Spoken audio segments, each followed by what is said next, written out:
upang talakayin ang kahalagahan ng susunod na yugto ng ating palatuntunan, tinatawag natin ang bagong talagang Director General ng Philippine Information Agency, DG Jose Mari Oquiñena. Good morning! Parang mainit ba? Talaga? Hindi masyado, di ba? Again, good morning! Pilipinas natin, abot tanaw na. Pakisabi nyo nga sa katabi nyo, sabihin nyo, Pilipinas natin, abot tanaw na. Yung parang naniniwala ka din, para naman hindi kayo naniniwala eh. This is our theme for this year, no? Yan ang tema ng ating pagdiriwang ngayong taon.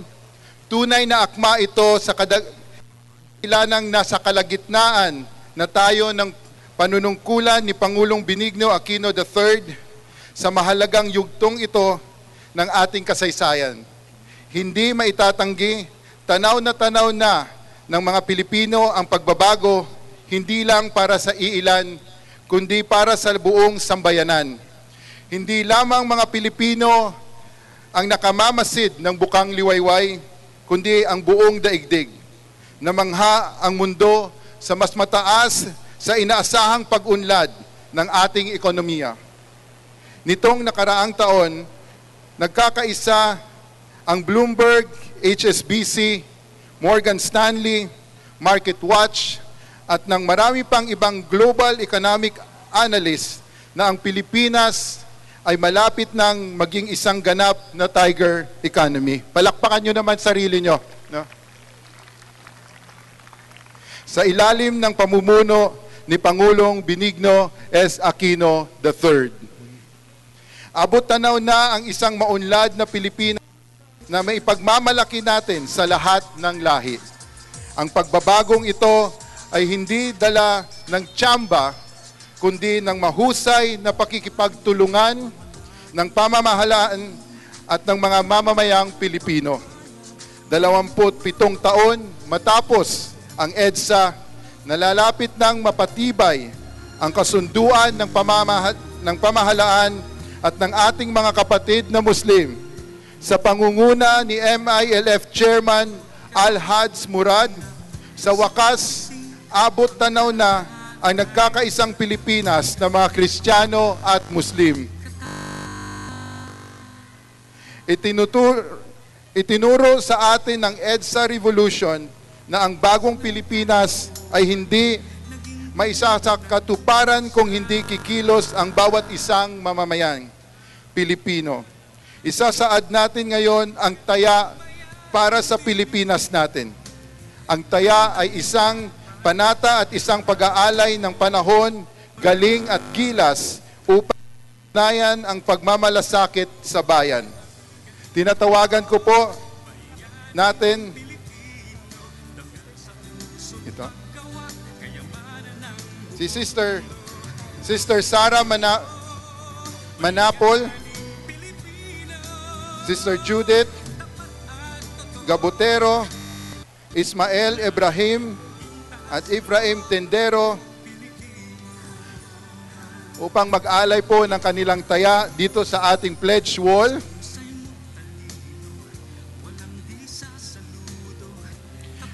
At habang sila po ay mag-aalay niyan, tinatawagan po natin ngayon ang ating mahal na gobernador, si Gobernador Alfonso Boy Umali, sir, para pangunahan ang pag-pledge dito. Palakpakan po natin si Governor Boy. And of course, hindi kasama ang lahat ng governors natin at mayors sa pag-pledge dito. Kung pwede po tayong pumunta po sa ating pledge wall, lahat ng governor at mga mayors na nandito. Huwag kang mag-alala, mayroon pa yung space. Talagang pledge na pledge siya. Ayan, galing kay Commissioner Ibrahim ng NCMF, Peace in Mindanao. no? And CMF is pledging peace in Mindanao. And of course, yung ating mga governors, andito. Yes.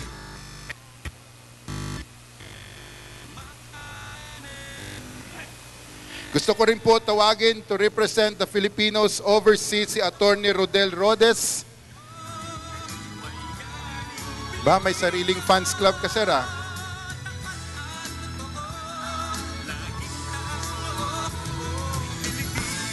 Ayan.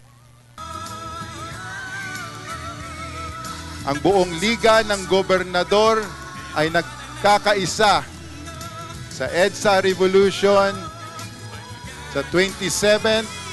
Ayan, binibilisan ni Governor Boy. Binabasa ko, 27th anniversary. Signed, Governor Umali. Yan.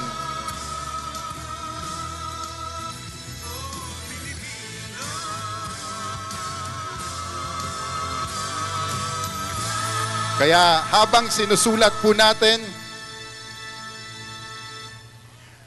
ang ating mga pledge, no? Palakpakan naman natin lahat ng mga pledge. At siguro iniisip nyo, baka hanggang wall lang yan. Hindi po. No? Since last year, the pledge that has been done and written last year, sinusubaybayan po yan ng EPPC. At ngayon, yung mga pledge dyan, again, for 1 year, they will be following them up on their pledge dito sa wall. No? At bago po ako makalimot, I'll just move here kasi papasok na po ang salubungan. Can I just ask, sino to mga naka-yellow? This is NCMF. Can we all stand? Ayan. Kasi tatanggalin natin yung upuan nyo. Kasi dadaan po yung tangke. Ayaw naman po natin nandyan tayo, di ba? The Girl Scout, can we stand up? Okay. And in a Bayanihan way, can we ask all the marshals, the volunteers, to pass the chair around as we prepare this ground for the salubungan mamaya? One of the highlights, no, ng ating event today. Thank you. Thank you. Ayan, pwede naman kayo sa may side ng konti. Okay? At least nakapag, ano na kayo, rest kanina sa pag-upo. Mga kapatid, at this point also, I'd like to call the Vice Chairperson of the EDSA People Power Commission upang ipakilala ang mga panauhin mula sa sektor ng kalakalan, Vice Chairperson Jose Pardo. Thank you. Again, magandang umaga po sa inyong lahat. Mr. President, ang theme for the year, abot tanaw na ang kaunlaran. Indeed, Mr. President, the Philippines has achieved a remarkable progress against the backdrop of global economic slowdown in 2012. Under your leadership and with the support of our people, expectations are high that our economy would be able to sustain the growth momentum we have achieved, which means more investments and, importantly, more jobs, more and greater opportunities for everyone.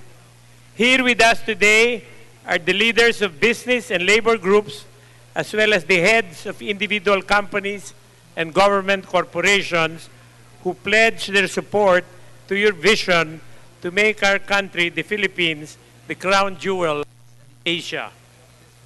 I will now call on them to please come forward to symbolically confirm their commitment for more investments and more jobs. They represent the Bankers Association of the Philippines, the Employers Confederation of the Philippines, the Federation of the Filipino-Chinese Chambers of Commerce and Industry, the Federation of Free Workers, the Makati Business Club, the Management Association of the Philippines, the Philippine Chamber of Commerce and Industry, the Philippine Chinese Chamber of Commerce and Industry, the Philippine Exporters Confederation, the Philippine Foodex, Food Exporters Confederation, the Philippine JCs, the Home Mutual Development Fund, the Philippine Long Distance Telephone Company, the Philippine Retailers Association, the Philippine Franchise Association, the Philippine Stock Exchange, and the Social Security System and GSIS. They're now putting in their pledges of support for more jobs and more investment.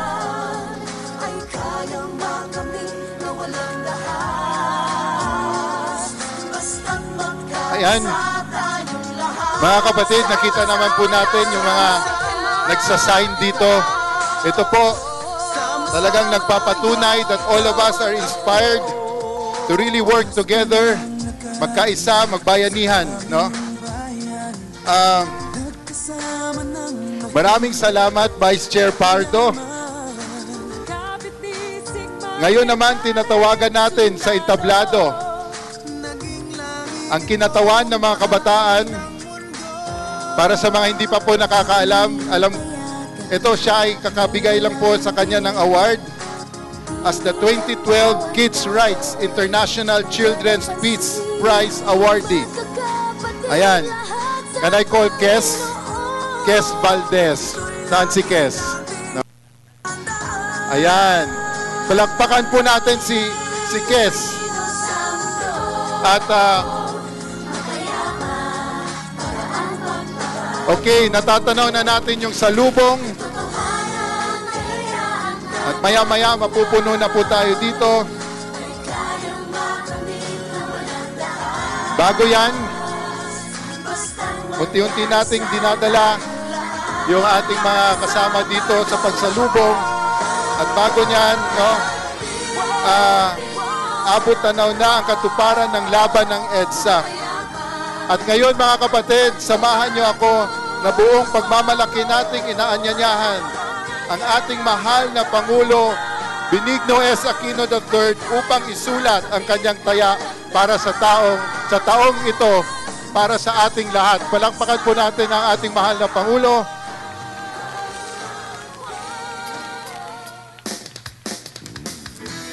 Habang sinusulat po ng ating mahal na Pangulo ang kanyang taya,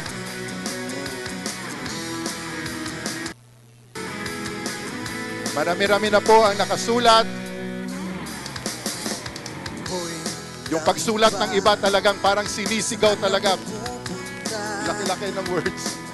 Unay napakasaya, damang ligaya nang mag-isip pa kung ano ang iyong forma.